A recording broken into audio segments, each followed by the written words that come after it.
Hey, what is up, guys? I am the Pineapple Gamer, and I'm back at it with another video for you guys. And today, I saw a recommendation on my Ruiner 2000 versus Rocket Voltic video from yesterday, suggesting that I do a video on the Deluxo versus the Ruiner 2000, so that's what I've got for you guys. If you guys have any video recommendations for me for future videos, please make sure you leave a comment and tell me what it is. I read all the comments, so I'll try to turn your request into a video. And as always, please do me a solid and like this video and subscribe to my channel if you haven't already, for game tips, guides, live streams, and more.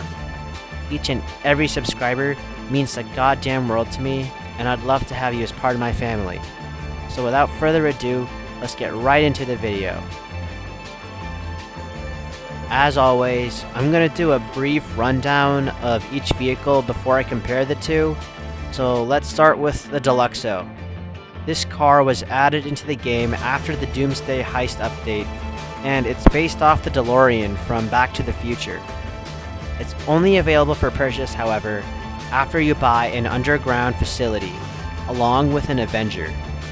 So once you're done throwing a couple million down for that stuff, you can purchase the Deluxo for $3.5 million if you finish the necessary part of the Doomsday Heist, or you can pay $4.7 million to buy it immediately without doing the necessary missions.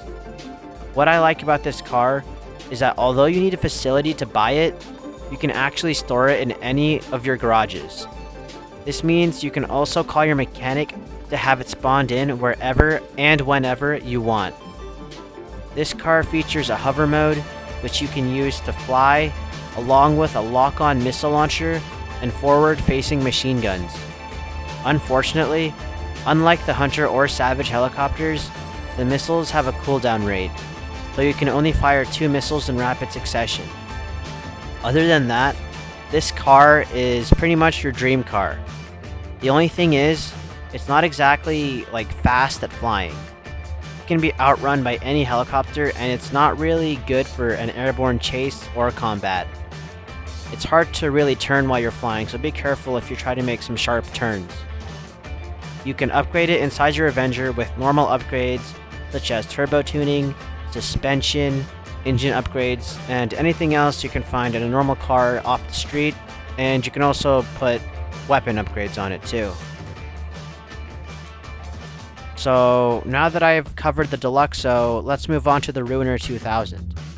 I explained it in my last video, but for those of you who haven't seen it yet, I will go over the car again. So in order to buy the Ruiner 2000, you need to buy both a CEO office and a vehicle warehouse from the Import-Export DLC. These are kinda heavy investments, but the vehicle sourcing missions that you can do with the vehicle warehouse pays handsomely. So once you have these two prerequisites, you can buy the Ruiner 2000 from Warstock Cash and Carry's website for a trade price of $4.3 million, or you can buy it immediately for $5.3 million. This car, although unable to fly, can do the next best thing. It jumps.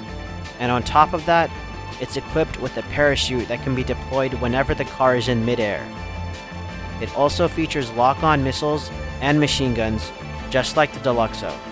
However, the downside of this car is that you cannot store it in any of your garages, and it must be stored inside the vehicle warehouse. This means that you can't call your mechanic to call it in, but you can use the interaction menu to have it spawned. Also, the missiles it is equipped with are limited in number, so you have to be wary of how many you have left. When full, it only has about 8 rockets in its arsenal, and in order to resupply, you have to bring it back to the vehicle warehouse. Alright, so now that you guys have been educated on the features and prices of these two cars, let's get into the comparison.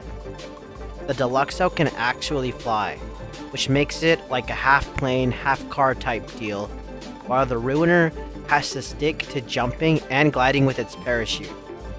On top of this, the Deluxo's hover mode allows it to go across any terrain, and this includes water. If the Ruiner was put on top of water, it would immediately sink. And the Deluxo is cheaper than the Ruiner. However, the Doomsday Facility and Avenger do cost more than the CEO office and the vehicle warehouse. So the overall cost to actually obtain the car is greater than it would be for the Ruiner because of these prerequisites. Even still, the fact that the vehicle itself is cheaper and that it has a lot more functions than the Ruiner makes it the winner in my books. Its missiles aren't restricted and you can fire as many of them as you want, and its machine guns also do more damage than the Ruiners. So that pretty much sums up today's video, guys. Please be sure to like this video and subscribe for more videos just like this. See you all in my next video. Peace.